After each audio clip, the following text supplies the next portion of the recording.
Itu dia masalahnya di Indonesia. Lagi-lagi kita bicara sistem nih Mas. Oh iya? Jadi sistem pengujian di ruang sidang terhadap apa yang disebut pembuktian secara saintifik. Ternyata menurut saya tidak sungguh-sungguh memenuhi kaidah fairness. Situasi pelik semacam itu bisa menggoda otoritas penegakan hukum untuk melakukan rekayasa atau manipulasi dalam proses penegakan hukum itu sendiri. Saya menetapkan 4 ciri proses penegakan hukum yang berkualitas. Tuntas, menyeluruh, objektif, transparan.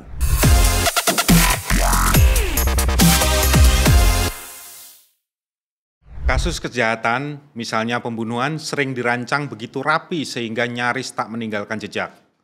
Sekedar sebagai contoh, kasus pembunuhan pegawai kepada atasannya di Kelapa Gading Agustus 2020 misalnya.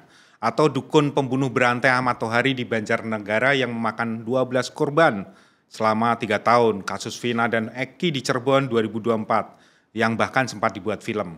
Kasus pembunuhan Ibu Tuti dan anaknya Amelia di Subang 2021 dan baru terungkap di tahun 2023. Dan banyak kasus lainnya. Peristiwa ini juga membuka pertanyaan lama di publik tentang kenapa di Indonesia sering ditemukan kasus yang sulit dipecahkan. Bahkan terlalu rapi, terlalu sunyi, tapi terkesan terlalu dinarasikan secara wajar. Dan ini terjadi pada korban dari mulai kalangan yang berada sampai orang biasa. Selamat datang di Common Ground Podcast Hyperbas, tempat sudut pandang bertemu, akal sehat bicara. Bersama saya, Jus Darmawan. Hari ini kita bahas topik yang makin sering muncul di headline dan grup chat. Kenapa pelaku kekerasan saat ini itu bisa begitu dingin, sadis, dan bisa jadi itu adalah orang terdekat kita.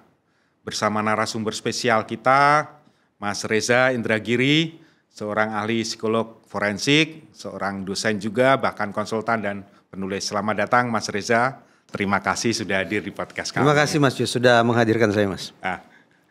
Mas, saya langsung aja barangkali ya. Lanjut.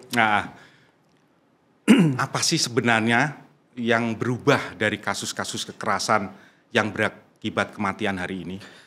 Kenapa terasa, ini dari awam ya, kenapa terasa lebih personal, lebih dingin, lebih sunyi dan mengganggu pikiran publik? Apakah ini ada kaitannya dengan krisis empati di masyarakat, atau ada tekanan sosial, atau kegagalan sistem sosial, atau gabungan keseluruhannya? Sebagai ahli psikologi forensik, Mas Reza, bagaimana cara? Kenapa kejadiannya begitu personal kan? Begitu ya. Hitung-hitungan di atas kertas memang aksi kejahatan, termasuk pembunuhan, memang tanda petik harus berlangsung dalam sebuah lingkungan yang sifatnya personal, Mas. Kita kan selama ini sering memberikan wejangan hati-hati terhadap orang tidak dikenal, gitu ya. Waspadai orang asing. Berarti kita berangkat dari asumsi pihak yang paling mungkin menyakiti kita, pihak yang paling mungkin memviktimisasi kita adalah orang asing, orang yang tidak dikenal. Faktanya justru kebalikannya. Pihak yang paling sering melakukan tindakan viktimisasi adalah orang dekat, orang yang dikenal. Kenapa? Ya karena orang dekat lah, orang yang dikenal lah ya, yang bisa melakukan kalkulasi. Mas Jus ini punya kekuatan seperti apa? Kelemahannya seperti apa? Kerapuhannya berlangsung pada jam berapa? Lingkungan yang dia dalam kondisi tidak terjaga itu lingkungan seperti apa?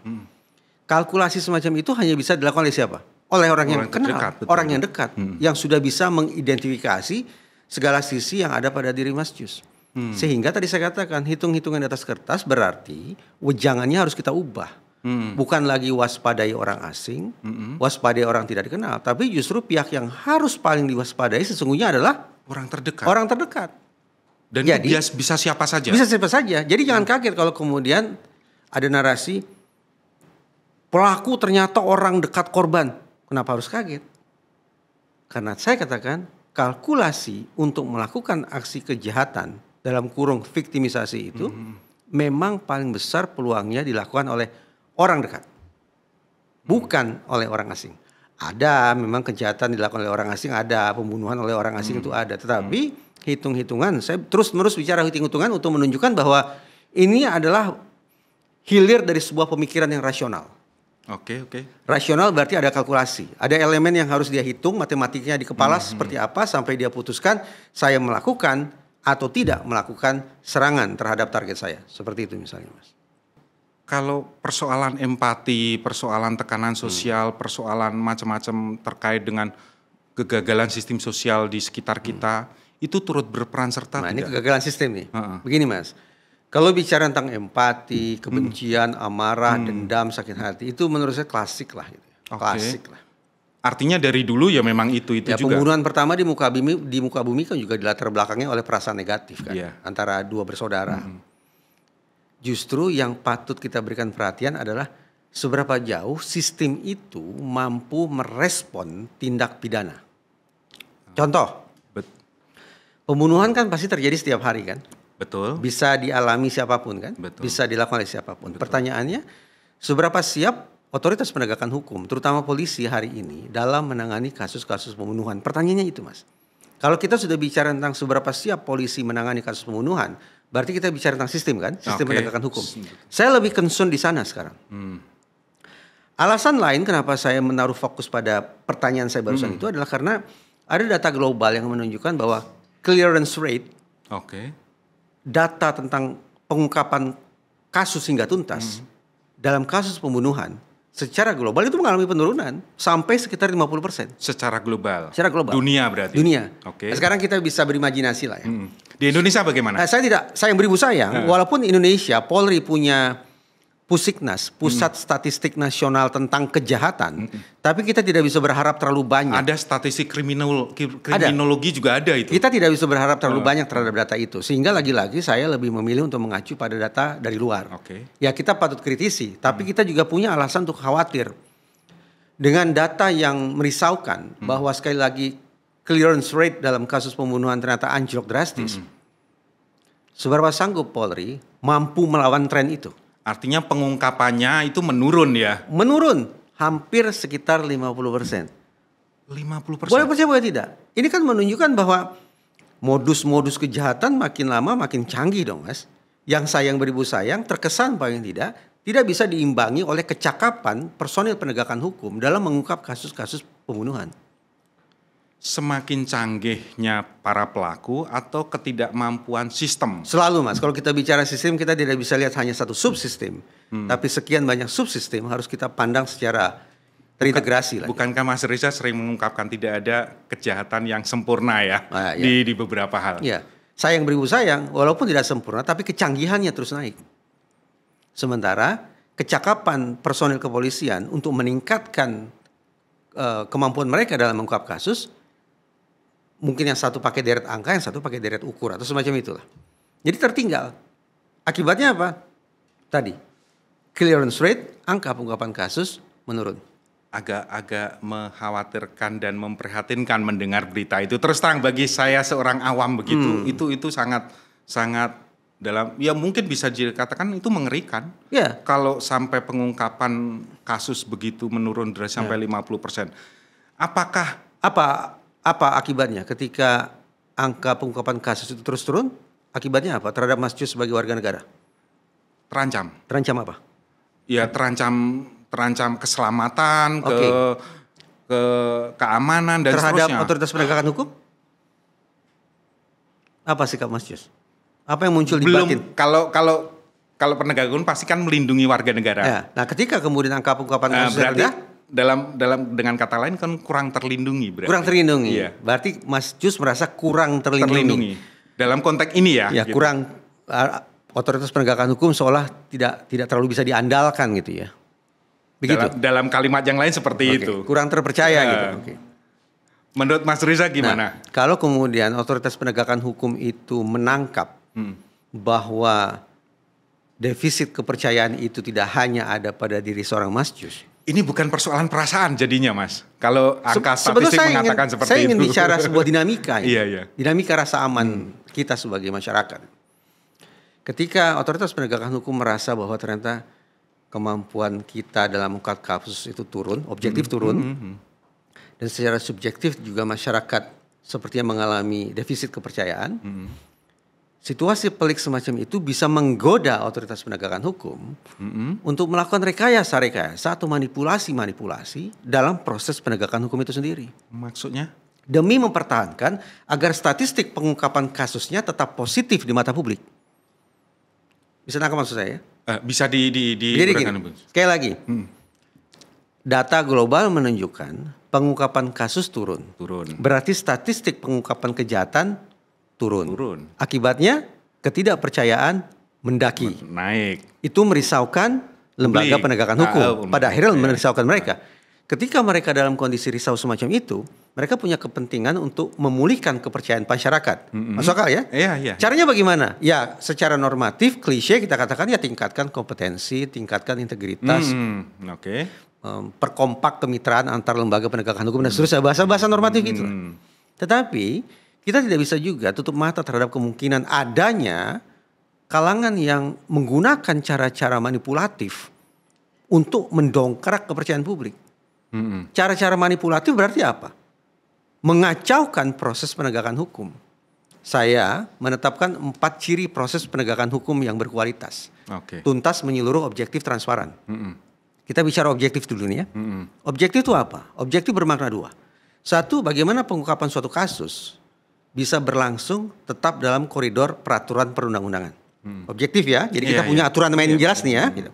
Dan yang kedua, bahwa pengungkapan kasus itu harus sesuai dengan kaidah saintifik. Itu yang sering digadang-gadang belakangan ini oleh Polri. Kami bekerja saintifik, kami bekerja secara keilmuan. Sangat bagus. Tapi tadi saya katakan, kalau statistiknya sudah merisaukan, tidak tertutup kemungkinan akan ada kalangan yang tergoda menggunakan cara-cara manipulatif untuk mengungkap suatu kasus. Sehingga harapannya statistiknya akan positif. Kalau statistik positif, harapannya masyarakat akan tetap percaya kepada otoritas penegakan hukum. Padahal belum tentu.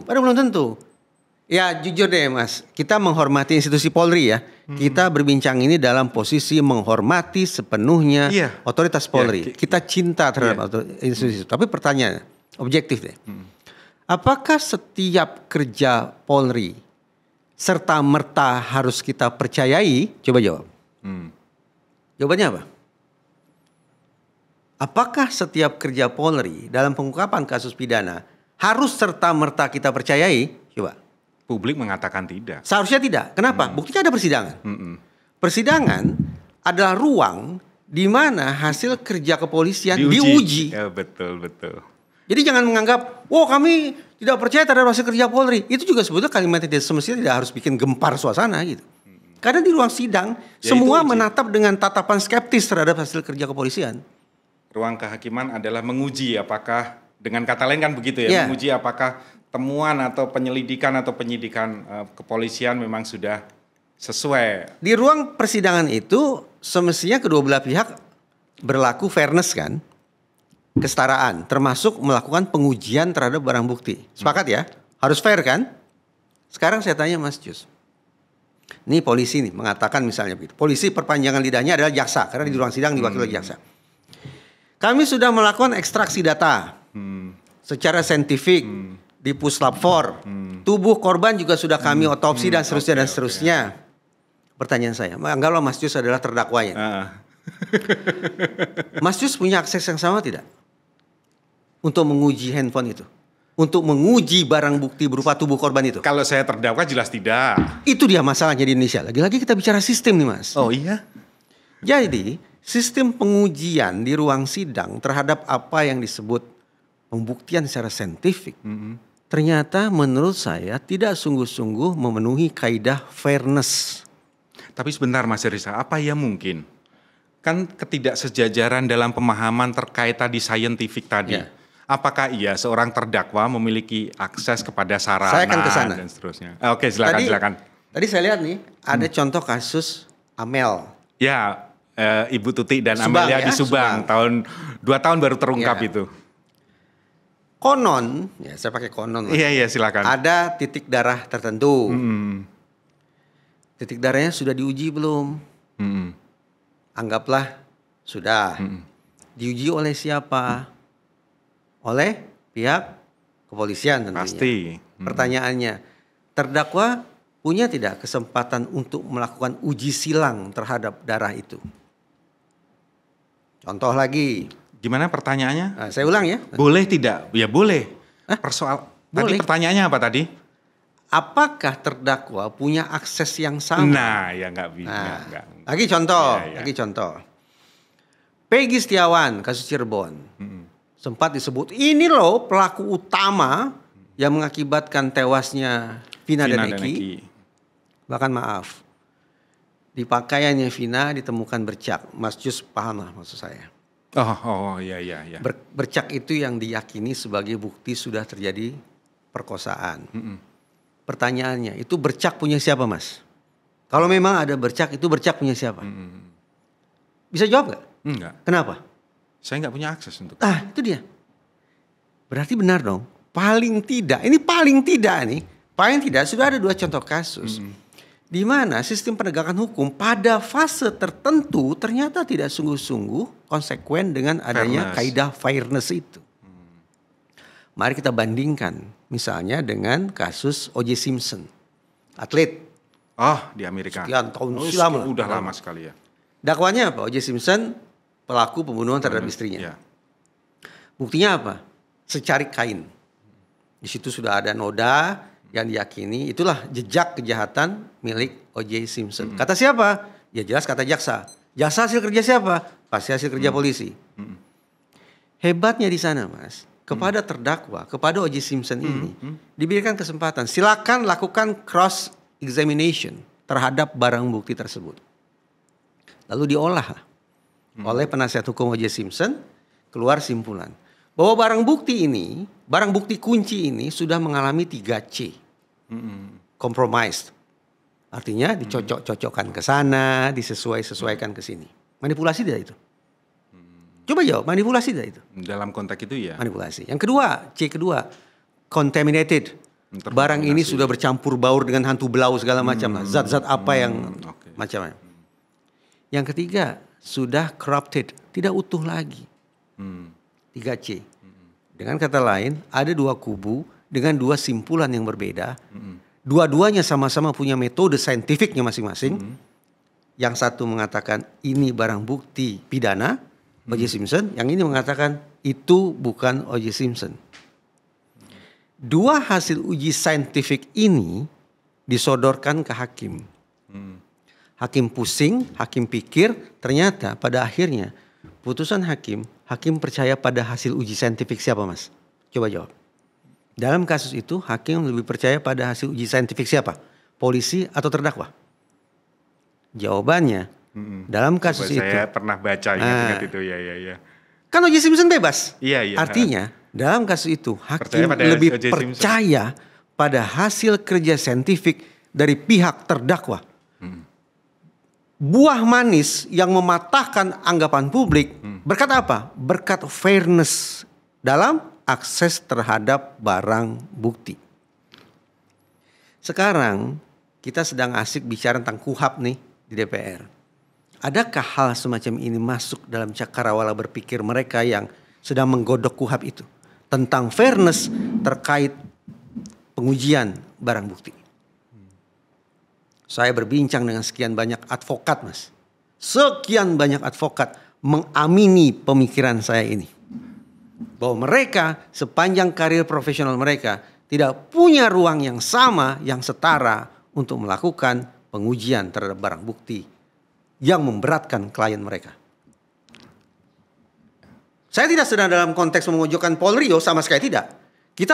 Saya sedang mengajak kita semua. Mas Reza untuk Mas Reza memojokkan pikiran saya jadi bingung ini ya. Okay. Ngeri sekali ternyata ya. Berat, tugas terdakwa jadi sangat berat, Mas. Tugas terdakwa jadi sangat berat gitu.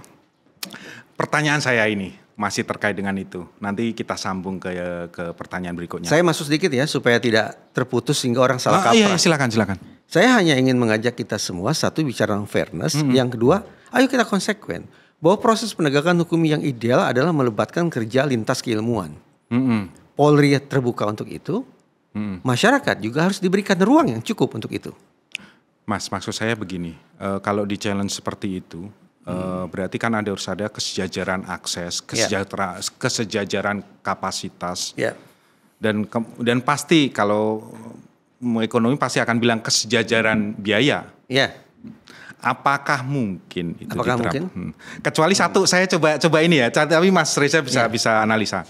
Kecuali kasus kopi sianida. Nggak usah kopi sianida deh, udah lama itu. Yang itu baru kayak, nih. Yang baru gini. Iya. Saya mau tanya dulu nih, Mas Cus sepakat tidak dengan saya bahwa harus ada fairness terhadap barang bukti?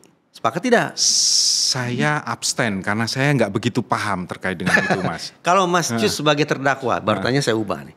Mas Cus iya, dituduh tentu. sebagai pelaku pembunuhan. Mas Cus berharap? Tentu saya berusaha untuk membuktikan sebaliknya. Termasuk dengan melakukan cross examination terhadap barang bukti. Apapun pasti. Sekarang saya tanya. Dalam isu ijazah palsu, berarti lantas apa yang harus dilakukan? Coba, ayo konsekuen berpikir nih. Jangan belok kanan belok kiri nih. Belok kanan belok kiri karena saya nggak begitu paham itu. Coba Mas Reza ini bisa ceritakan. Sidang dianggap saudara terdakwa berbelit-belit. Oh gitu. Ya, ini bisa dikenai hukuman pemberatan ini. Pidananya jadi lebih lama. Menurut saya begini, sudah diberikan kan? Polisi menyampaikan ya silakan diuji. Siapa bilang? Enggak. Polisi sudah mengumumkan ijazah tuh yang ditayangkan di layar di belakang kami adalah asli. Asli. Yang memprotes itu ijazah palsu punya ini kan, punya pembanding. Beliau udah melakukan penelitian juga. Berarti ya nanti aja di pengadilan di dua-duanya itu mana yang lebih scientific. Berarti terbukti. Ijazahnya harus diapakan? Apa? Ijazahnya harus diapakan? Saya nggak tahu itu. Harus disodorkan ke kedua belah pihak untuk diuji. Pada saat di pengadilan? Di pengadilan. Lah iya. Mari kita gemakan betapa pentingnya ijazah itu dihadirkan dibuka di ruang sidang. Oke. Jangan ditutup. Fairness. Ada kemungkinan ditutup, Mas? Saya nanya ini. Polri kan mengumumkan itu barang asli. Kami sudah uji di Puslapfor. Kita punya alasan untuk menganggap ya sudah case close. Tapi kan tergantung hakim. Kan faktanya belum sampai, berkas pun belum sampai ke kejaksaan, Mas. Tadi saya katakan penguasaan atas barang bukti itu adanya di mana? Masih adanya di satu pihak. Di satu pihak. Ya. Jadi seolah-olah itu sudah selesai. Gitu. Kalau Puslapfor sudah mengatakan selesai, ya sudah selesai. Asli ya sudah asli. Padahal tadi kita mudah-mudahan masih ingat, tidak pura-pura lupa bahwa apapun yang dikerjakan oleh polisi sesungguhnya terbuka untuk tetap diuji. Saya pengen mendiskusikan. Dan polisi saya yakin sepakat dengan itu. Saya pengen mendiskusikan lebih jauh karena ini terkait dengan berbagai macam. Kalau fairness itu ada prasyarat-prasyarat kan. Yang itu yang kita diskusikan nanti di kesempatan lain. Mungkin tidak itu dilakukan. Tapi menyangkut yang lain Mas ini Mas. Selanjutnya kasus-kasus yang geger saat ini. Diplomat Kenapa muda. Saya menangkap kesan Mas Cus menghindar? Kenapa tuh? Kok menghindar tiba-tiba banting setir? Saya tidak menghindar karena dibatasi oleh ini. Durasi. Oke, silakan. Saya pengen itu dikhususkan karena menarik. Karena tadi sebelum kita tapping saya tanya waktu. Teman-teman di sini mengatakan senyamannya Mas Reza. Oke. Mas Reza nggak nyaman berarti. Lanjut deh, saya ikuti aja deh. Nggak Mas, karena banyak yang nanti kita persoalkan itu sebenarnya terkait dengan apa prasyarat-prasyarat itu mungkin tidak negara kita seperti itu. Tapi saya ingin beranjak lebih ke yang lagi menjadi perhatian publik ini terkait dengan keahlian Mas Reza sebagai psikolog forensik gitu ya. Dalam beberapa kasus ini kan yang terakhir seorang diplomat muda ini kan banyak spekulasi. Nah, dari sudut pandang psikologi forensik lah, apa yang bisa kita pelajari dari kasus ini, Mas? Saya sesungguhnya mencoba untuk tidak beropini, Mas, selama sekitar 2 minggu, Mas. Apa yang bisa kami pelajari sebagai orang awam dari seorang psikolog forensik dari kasus ini? Begini saja, ya, sederhana ya. Saat saya melihat foto, dan foto itu disebut-sebut sebagai foto almarhum, dengan kondisi terlilit kepalanya, rapat oleh lakban. Bahkan saya berkomunikasi dengan Kompolnas, dikatakan bahwa di dalam lakban itu juga masih ada plastik, Mas. Jadi seperti 2 lapis gitu, Mas. Saya membayangkan sedih memang almarhum ini meninggal akibat kehabisan napas. Itu kita gunakan sajalah sebutan sederhana kehabisan napas. Pasokan oksigennya tersumbat gitu ya. Itu penyebab kematian. Jadi seseorang meninggal akibat kehabisan napas. Pertanyaannya, situasi apa ya yang menyebabkan orang bisa kehabisan napas seperti itu? Ada 4 kemungkinannya. Saya membuat akronimnya NSHA. Kita mulai dari N ya. N, natural, alami. Alami ya. Sepertinya kemungkinan yang satu ini bisa kita taruh di pinggir. Kenapa? Maaf ini, kondisi almarhum kan bukan kondisi yang alami, Mas. Kondisi alami itu misalnya seseorang punya penyakit kronis asma, TBC, yang membuat secara alami dia bisa meninggal dunia akibat habis oksigen. Alami, tanpa ada intervensi atau rekayasa apapun. Tapi dengan segala hormat kan kondisi almarhum tidak seperti itu, Mas. Ketika ditemukan jasadnya tidak alami, tapi terlilit lakban. Jadi kemungkinan pertama bisa kita taruh ke pinggir ya. Kemungkinan situasinya adalah situasi natural atau alami. Kita masuk ke kemungkinan kedua. Bahwa habisnya pasokan oksigen itu merupakan keputusan dari yang bersangkutan sendiri. Suicide. Untuk menelusurinya bagaimana? Saya selalu mengatakan begini ke teman-teman di kepolisian. Coba cek catatan terakhir. Coba cek narasi-narasi yang dia angkat saat berbincang, saat bermedia sosial. Adakah narasi gelap, narasi kelam, narasi perpisahan, narasi tentang mengakhiri hidup dan sejenisnya.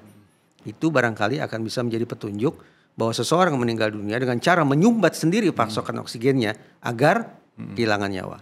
Intentional, ya, suicide. Kalau ternyata catatan semacam itu tidak ada, pesan-pesan gelap itu tidak ada, tanda-tanda adanya perubahan mood ekstrim juga tidak ada, ya mungkin kita bisa kesampingkan juga kemungkinan yang kedua. Kita masuk ke kemungkinan yang ketiga, bahwa pasokan oksigen itu tersumbat karena perbuatan orang lain, homicide. Berarti seseorang meninggal akibat perbuatan orang lain. Belum tentu pembunuhan, Mas. Bisa saja pembunuhan berencana, penganiayaan. Paling tidak kekerasan. Paling tidak perbuatan orang lain. Ya. Kata polisi nih, Kompolnas juga menegaskan kemarin, kamar dalam kondisi rapi, tidak ada tanda-tanda pengrusakan akses masuk, akses keluar, kunci 2 di dalam terpasang dengan baik, plafon semua tutup rapat. Tidak ada tanda-tanda orang yang melakukan perbuatan tertentu terhadap almarhum guna menghilangkan nyawa almarhum, tidak ada. CCTV juga clear, tidak ada tanda-tanda yang mencurigakan. Penjaga kos juga patroli hilir mudik dan tidak melihat ada sesuatu yang mencurigakan. Semua bersih, kata polisi. Itu menyediakan alasan bagi kita untuk juga mengeliminasi kemungkinan yang ketiga, yaitu almarhum meninggal akibat perbuatan orang lain. Berarti yang mana? Ya tinggal satu kemungkinannya, yaitu almarhum meninggal dunia akibat kecelakaan. Pertanyaan, maksud kecelakaan itu bagaimana? Kecelakaan itu maksudnya begini, mungkin almarhum sedang melakukan suatu aktivitas, apapun aktivitas itu. Tapi tiba-tiba ada situasi yang tidak terkendali, yang muncul secara sekonyong-konyong. Begitu tidak terduganya, tidak terkendali. Sampai-sampai menyeret almarhum masuk dalam sebuah situasi kritis, hingga kemudian meninggal dunia. Ketika dia melakukan aktivitas itu, apapun aktivitasnya, dia tidak punya niatan untuk mengakhiri hidupnya, Mas. Tapi kecelakaan. Accident. Mungkin mirip dengan Fir'aun. Fir'aun menyeberang Laut Merah untuk mengejar Nabi Musa. Apa dia punya niatan bunuh diri? Tidak. Tapi ada banjir bandang. Masuk saluran pernapasan, tidak bisa bernapas, habis oksigen, meninggal dunia. Berarti Fir'aun meninggal akibat kecelakaan. Itu contoh, Mas.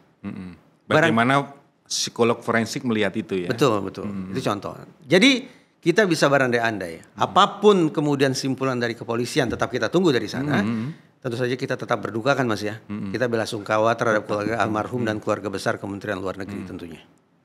Tapi 4 tadi yang menjadi pandangan seorang ahli psikolog forensik ya. Kita punya cara berpikir untuk menyisir satu persatu kemungkinan-kemungkinan yang ada. Dari 4 area tadi. Keren ya. Tapi kalau ditanya sebagai seorang psikolog forensik secara terus terang, Mas Reza, kemungkinan terbesar dari 4 itu yang mana? Saya tidak tahu, Mas. Tidak ingin mendahului kepolisian. Maksudnya jadi, itu. Kemungkinannya dari 4 1 sudah bisa kita eliminasi. Ya. Kemungkinan meninggal secara alami bisa kita pinggirkan. Tinggal 3. Berarti masing-masing kemungkinan 30-an% lah. Masing-masing 30-an% di sini, 30-an% di sana, 30-an% di situ. Menarik. Tapi saya nggak mau membahas itu karena Mas Rizal pasti sudah banyak bahas itu ya di podcast-podcast. Saya ingin lebih ke ini, Mas, ke tadi yang masalah kekerasan dan seterusnya yang itu juga menjadi concern Mas Reza tentunya di psikolog forensik ya. Mas, kita itu kan sekarang budaya kita itu kan lebih pada ke gadget ya, ke internet dan seterusnya dunia maya. Apakah konten-konten ekstrim, Mas Reza pasti sering melihat dan menyimak YouTube, channel-channel apapun, TikTok dan seterusnya. Apakah budaya-budaya kekerasan, konten-konten ekstrim misalnya prank atau sadisme dan lain-lain itu sebenarnya ikut serta atau menjadi faktor determinan dalam menormalisasi kekerasan, Mas? Psikologi pada dasarnya percaya terhadap perbedaan individual, Mas, individual differences. Jadi ada 1.000 orang yang menyaksikan satu tayangan. Misalnya ini ada 1.000 viewers nih yang menonton obrolan kita. Apakah Mas Yus yakin bahwa 1.000 pemirsa itu akan merespon sama? Oke. Pasti beragam kan? Baik. Ada yang suka, ada yang tidak suka, ada yang subscribe, ada yang unsubscribe, ada yang kasih komen dan seterusnya. Ada yang mengabaikan juga. Betul. Gitu. Nah, alhasil sesungguhnya kita punya 1.000 kemungkinan terkait dengan ketika ada 1.000 orang yang menyaksikan tayangan-tayangan kekerasan di media sosial. Kita tidak bisa pukul rata. Betul. Namun secara umum ada yang namanya teori proses belajar sosial. Satu teori belajar sosial. Teori ini ingin mengatakan bahwa apapun yang kita tonton, apapun yang kita dengar, apapun yang kita baca, apapun yang kita indra, itu akan bisa menginspirasi kita untuk melakukan perbuatan serupa.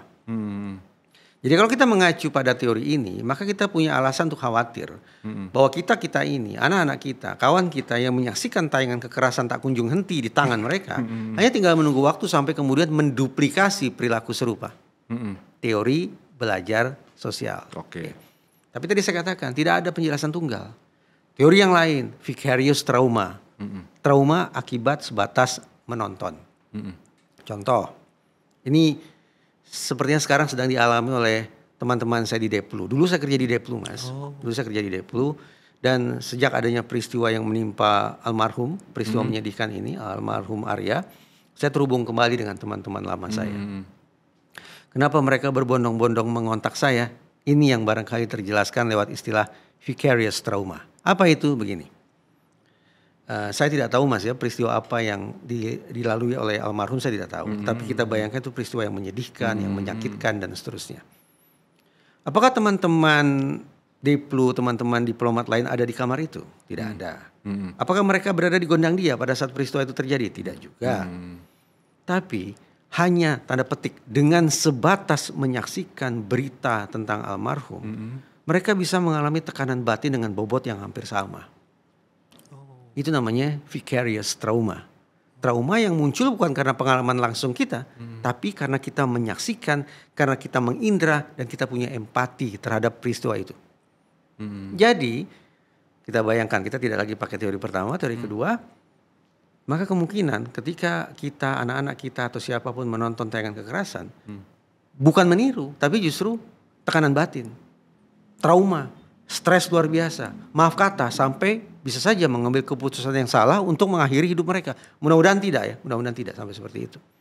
Ini untuk menunjukkan bahwa betapa objeknya cuma satu, Mas, tayangan kekerasan di gawai, filmnya sama, episodenya sama, jam berapa yang ditonton juga sama. Tapi karena ada 1.000 pemirsa, maka kita punya alasan untuk menduga ada 1.000 respon yang mereka berikan. 2 diantaranya adalah yang kita perbincangkan barusan. Ada yang meniru, ada yang trauma. Pemahaman umum awam kayak saya pasti meniru, menginspirasi, tapi ternyata juga dari sudut pandang psikologi forensik bisa saja itu membongkar trauma seseorang. Betul.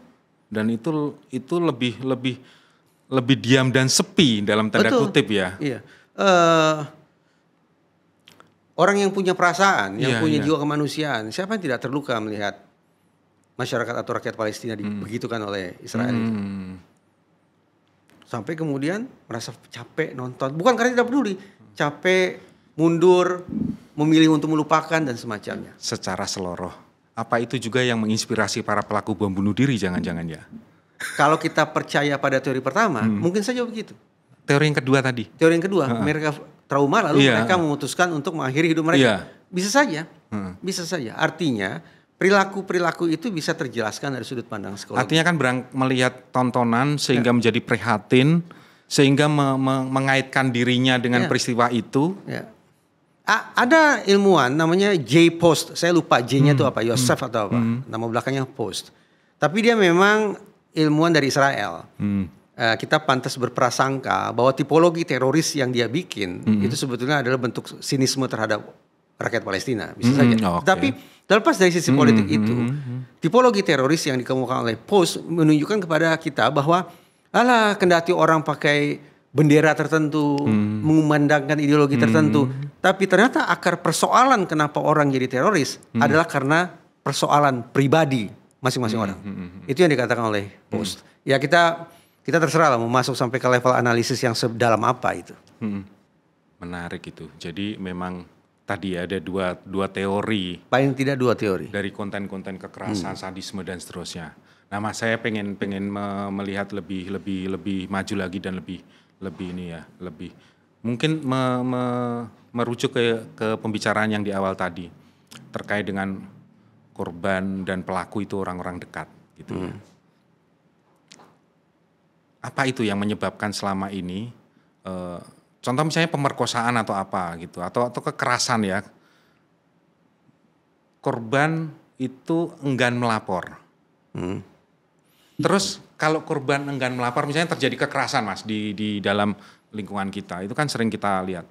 Nah, kami sebagai awam atau pemirsa sebagai orang awam, apa yang harus kita lakukan? Sebagai pemirsa atau sebagai korban? Sebagai pemirsa melihat ada misalnya lah tetangga kita tiba-tiba lebam-lebam atau apa gitu. Hal-hal yang kecil yang di lingkungan kita, Mas. Apa yang harus kita lakukan sebagai orang awam? Kalau kita beranggapan bahwa lebam-lebam itu merupakan akibat pidana. Ya kita nggak tahu, Mas. Kalau tidak tahu, ya jawabannya sederhana saja. Cari bantuan. Kalau orang kita lihat orang lebam-lebam, lihat orang ketabrak, kecenderungan kita apa, Mas? Mendekat, pikul, tolong. Padahal kita tidak terlatih untuk itu. Ketika saya di sekolah dulu, saya lihat pemandangan sebaliknya. Ada mobil tabrakan, jeger gitu ya. Korban luka parah, mobil ringsek, berat. Apakah orang di sana menolong? Tidak, Mas. Berkerumun? Tidak.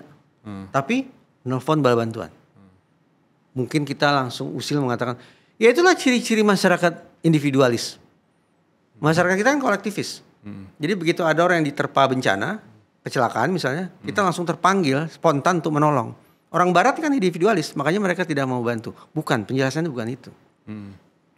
Kenapa orang di tempat saya sekolah dulu, saya sekolah di Australia, Mas, memilih tetap diam di tempat, tidak berkerumun, tidak memegang tubuh korban. Karena mereka tidak mau merusak TKP, karena mereka tidak mau membuat korban semakin cedera parah.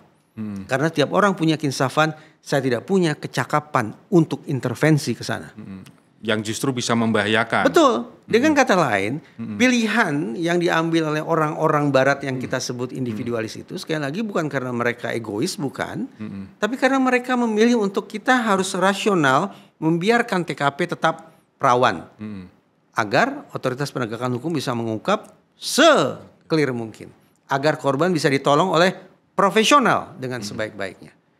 Jadi, kembali ke pokok pertanyaan, kalau kita lihat tetangga sebelah lebam-lebam, ya sudah barang tentu sebaiknya kita cari bantuan. Atau saya misalnya tinggal di komplek nih, Mas. Ya. Terus tiba-tiba ada teriakan-teriakan di seberang. Teriakan terkait apa itu? Ya kita nggak tahu. Saya pernah melihat misalnya ada KDRT misalnya. Gitu. Dugaan loh ya. Dugaan ya. Itu apa yang harus kita lakukan? Satu, aturan mainnya begini, Mas. Siapapun yang mengetahui ada perbuatan pidana tapi tidak melapor, maka justru dipidana. Bagian dari komplotan.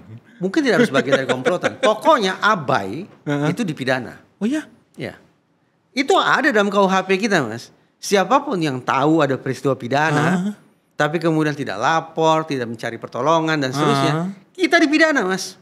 Kan kita masih menduga itu pidana, itu tindakan kekerasan, Mas. Begitu dianggap, kan tadi saya menggunakan kata anggap. Iya. Kita menganggap itu ada peristiwa pidana, tapi kita tidak melapor. Di kemudian hari kita bisa dipidana, Mas. Karena kita sebagai warga negara punya kewajiban untuk menghentikan peristiwa pidana itu. Cara yang paling pas apa? Ya minta tolong otoritas terkait. Satu. Oke. Yang kedua, Spesifik kalau keributannya itu terkait KDRT, Indonesia sudah punya hukum khusus yang namanya Undang-Undang Penghapusan KDRT. Ya. Di dalam undang-undang itu ada satu pasal yang bunyinya kurang lebih, siapapun yang mendengar, kurang lebihnya ada kegaduhan akibat KDRT, pagar di depan rumah itu Mas, itu roboh dengan sendirinya Mas. Kan itu masih dugaan Mas Reza. Tadi saya katakan, undang-undang memberikan karpet merah kepada setiap warga negara untuk berperan aktif dalam menghentikan peristiwa pidana. Itu yang sudah diberikan pembenarannya oleh undang-undang. Jadi sekali lagi, di sebelah ada KDRT itu, pagarnya tutup rapat. Dugaan Mas. KDRT. Iya dugaan lah, dugaan. Tapi ada kata tolong gitu ya misalnya ya. Ya, misalnya begitu. Pagarnya rapat gitu. Tapi begitu kita mendengar ada kata tolong, hati kita terpanggil, maka undang-undang penghapusan KDRT serta-merta merumbuhkan pagar rumah tetangga itu. Maksudnya apa? Maksudnya adalah kalau kita masuk, mengetok pintu, membuka pintu, menolong korban, kita dibenarkan oleh undang-undang. Meskipun dugaan kita salah? Tidak apa-apa. Kita bisa berikan penjelasan kepada otoritas penegakan hukum. Okay.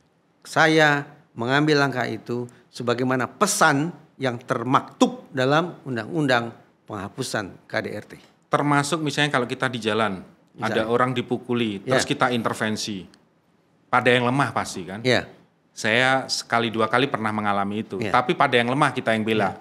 Belum tentu yang lemah itu kan yang benar gitu. Oh iya memang. Nah, terus bagaimana itu? Ya kemungkinan isi kepala kita dengan fakta bisa berbeda kan gitu kan. Ya itu nanti akan diperiksa oleh polisi. Tapi jangan kemudian itu membuat Mas Jus patah semangat untuk memberikan pertolongan, untuk memberikan perhatian kepada mereka-mereka yang kita anggap sudah menjadi korban tindak pidana. Gitu loh Mas, semangatnya tuh begitu.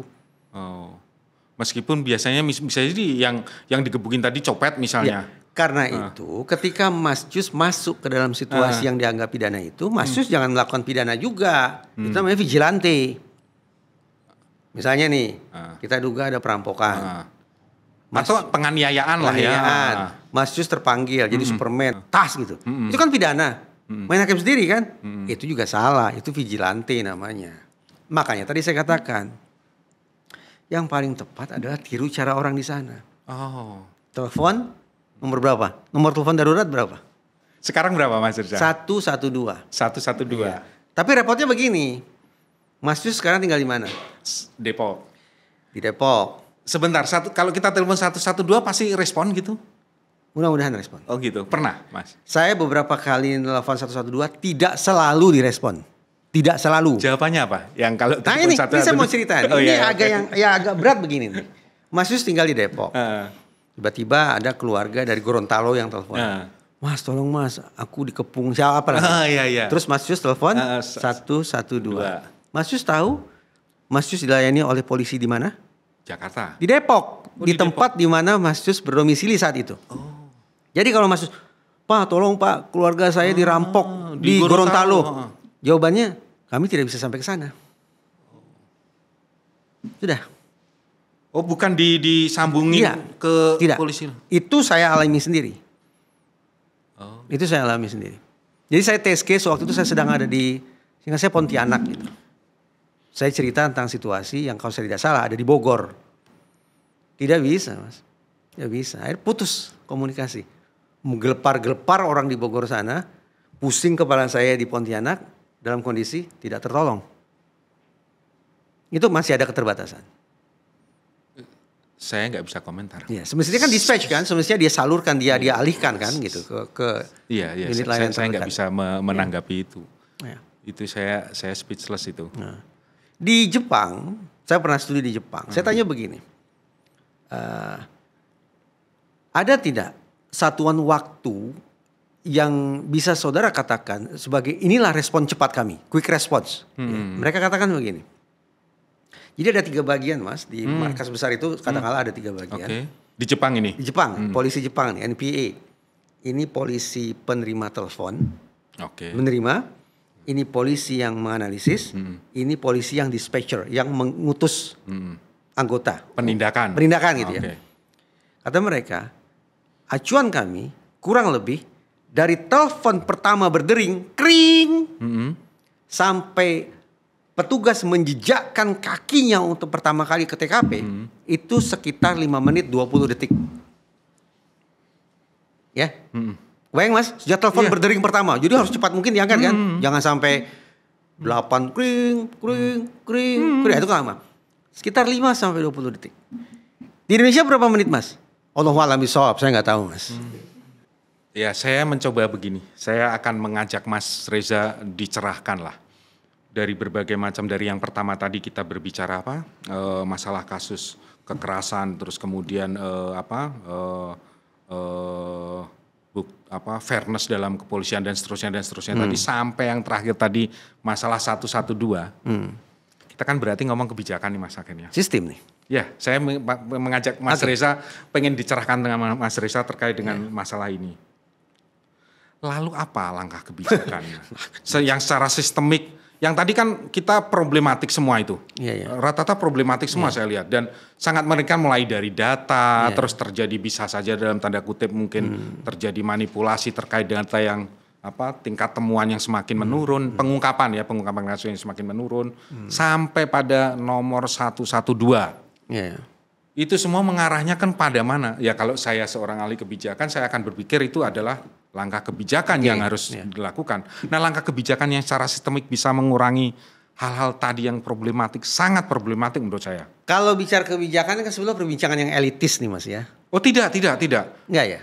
Tidak. Tapi ya saya coba ladeni nih pertanyaan Mas Jus. Tadinya kita tidak berbincang di ruang DPR soalnya. Gitu. Tapi kalau kebijakan apa boleh buat Mas? Pembuatan kebijakan dalam kurung peraturan perundang-undangan itu kan digodoknya antara pemerintah dengan ada DPR. Ada juga instruksi menteri juga bisa, surat keputusan menteri juga bisa. Oke. Begini Mas, ini sebelum saya sedang bicara teori ini, tapi saya terjemahkan dengan bahasa yang mudah. Saya yakin Mas Jus cinta pada otoritas penegakan hukum, polisi, KPK, jaksa, MA, kita menghormati mereka. Kita berikan masukan, kita berikan kritik, kita berikan semangat dan seterusnya. Tapi kenapa kemudian semua itu mentah? Karena istana Mas. Apa yang sebenarnya ingin saya katakan? Istanalah yang membuat kenapa kemudian otoritas penegakan hukum melakukan hubungan tak senonoh dengan politik Mas. Yang membuat otoritas penegakan hukum tidak lagi sungguh-sungguh bekerja secara profesional. Otak mereka sudah terkontaminasi dengan gaya berpikir ala politik. Saya bicara teori nih sesungguhnya. Antara politik, bahasanya lebih tajam nih. Teman-teman polisi percayalah kita menghormati dan mencintai institusi Tribrata. Tapi ketika politics dan polis sudah bercumbu Mas. Ini sebuah percumbuan terlarang Mas. Ini namanya double trouble Mas. Twin trouble. Politik, polisi sudah bercampur baur dalam perbuatan tak senonoh itu. Rusak serusak-rusaknya Mas. Ini bukan teori 1-2 Mas. Sekian banyak ilmuwan mengatakan. Alhasil kalau mungkin kita beda alam nih Mas. Saya memaknai ketika Mas Jus mengatakan secara kebijakan apa harus kita lakukan. Mengembalikan otoritas penegakan hukum kembali dalam koridor profesional. Tarik semua kepentingan-kepentingan politik. Bersihkan, cuci otak kembali teman-teman di seluruh lembaga penegakan hukum dari cara berpikir ala politik. Gitu Mas. Kalau politik dan polisi tarik-menarik, garis tegasnya kan policy. Iya.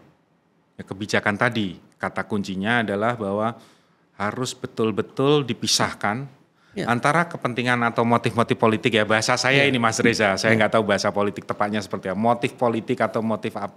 Ya motif politik itu harus terpisah dari Artinya begini loh Mas ya. Polisi. Saya kan sebatas orang psikologi forensik Mas, melihat suatu problematika dari sudut pandang psikologi dan hukum. Forensik itu bisa diterjemahkan sebagai hukum. Karena saya bayangkan hanya itu yang relevan misalnya. Tapi begitu masuk cawe-cawe politik, kan saya tidak bisa bernalar Mas. Iya sama. Karena saya tadi berpikir pengungkapan kasus begitu turun data itu kan data ya. Kita harus jujur terhadap data. Artinya pengungkapan kasus turun 50%. Itu kan artinya memprihatinkan sekali. Sangat. Dan ditutup dengan terakhir tadi secara real ya. 112 ketika saya ngubungi dari Depok. Lokal. Apa yang terjadi gitu. Iya. Sangat dua hal itu sudah membuktikan betul ya. Betul Mas. tadi dalam bahasa yang dramatis saya katakan segala pemikiran konstruktif warga negara. Kita nggak sedang drama loh Mas. Ini bukan dramatik ya. Saya nggak menganggap Mas Reza nggak menganggap dramatik itu. Mas mau bicara kesengsaraan hidup kita ini sebagai sebuah drama belaka? Oh enggak mungkin. Tadi saya katakan segala masukan pandangan konstruktif itikat baik kita terhadap terjaganya marwah otoritas lembaga penegakan hukum itu rusaknya oleh istana. Istana yang saya maksud adalah pembuat kebijakan yang tidak bisa menahan syahwat mereka untuk menarik otoritas penegakan hukum ke dalam ranah politik. Membangun mindset bukan sebagai profesional penegak hukum, tapi sebagai politik. Baik. Penutupan yang sangat tegas bahwa dari seorang psikolog forensik, bagaimana kebijakan harus diambil pada jantung pembuat kebijakan itu sendiri yang harus diperbaiki secara mendasar. Bapak? Terima kasih Mas Reza. Terima kasih Mas Yus. Sangat inspiratif. Terima kasih sudah menyimak obrolan di Common Ground hari ini. Semoga obrolan tadi bikin kita lebih peka, lebih sadar dan lebih siap untuk bergerak, lebih siap lagi untuk memberikan saran dan kritik yang konstruktif saat kekerasan dan berbagai tindak perilaku kejahatan lainnya terjadi di sekitar kita. Saya Jus Darmawan, sampai jumpa di episode selanjutnya.